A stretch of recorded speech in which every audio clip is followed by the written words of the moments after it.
Assalamualaikum warahmatullahi wabarakatuh.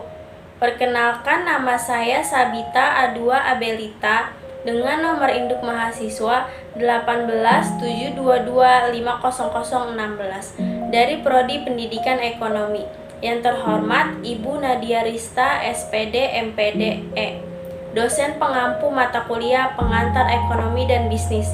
Di sini saya ingin memberikan pendapat saya tentang soal UTS. Pertanyaan pertama, jelaskan bagaimana menurut pendapat saudara terkait berita yang sedang beredar bahwa akan terancamnya perekonomian dunia khususnya Indonesia pada tahun 2023. Jelaskan juga apa yang seharusnya dilakukan oleh pemerintah dan apa sikap saudara sebagai rakyat biasa. Baik, sebelum saya menjawab pendapat saya ingin menampilkan video tentang perekonomian dunia gelap gulita.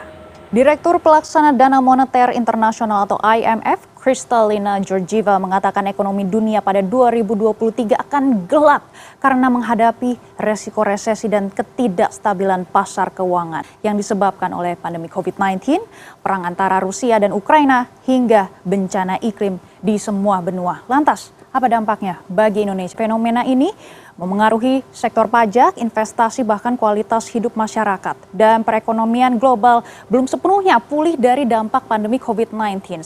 Apa sebenarnya penyebab resesi global? Kita lihat kenaikan laju inflasi dunia ini meningkat. Bank sentral di semua negara akan menaikkan suku bunga acuannya. Kita tidak boleh lupa apa sebenarnya perlambatan ekonomi.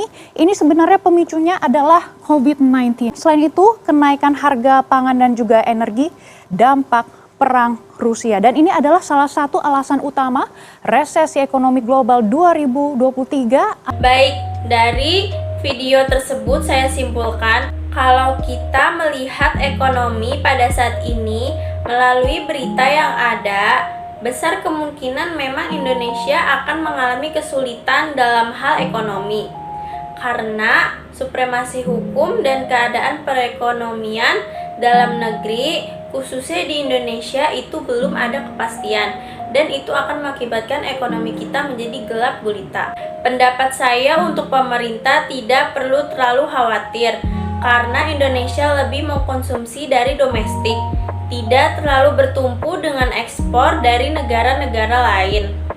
Jadi, harusnya pemerintah lebih banyak meningkatkan hasil-hasil pangan dari dalam domestik. Walaupun Indonesia terkena dampak tidak akan begitu parah, tidak seperti negara lain yang sangat bertumpu pada kegiatan ekspor. Sedangkan sikap saya sebagai rakyat biasa hanya bisa mencintai produk dari dalam negeri, menggunakan produk-produk buatan domestik, pangan domestik, dan sebagainya. Tidak bergantung pada produk luar negeri yang harganya tidak beraturan.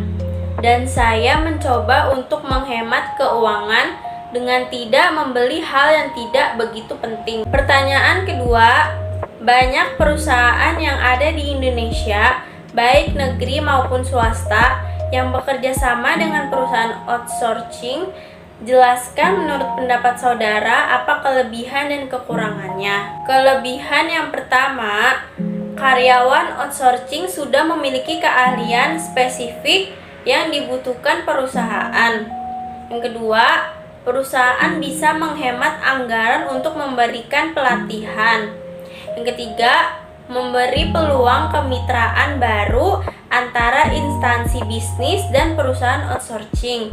Yang keempat, sebuah bisnis bisa meningkatkan kemampuan dalam pengembangan sebuah produk atau kecepatan ke pasar. Kekurangannya yaitu yang pertama, resikonya informasi rahasia perusahaan diketahui pihak luar karena staf ketiga juga memegang kendali dalam segala macam hal, jadi harus diteliti lebih ketat dan dibuat perjanjian di atas materai. Yang kedua, jika terlalu bergantung pada outsourcing, maka biaya yang dibutuhkan akan lebih tinggi.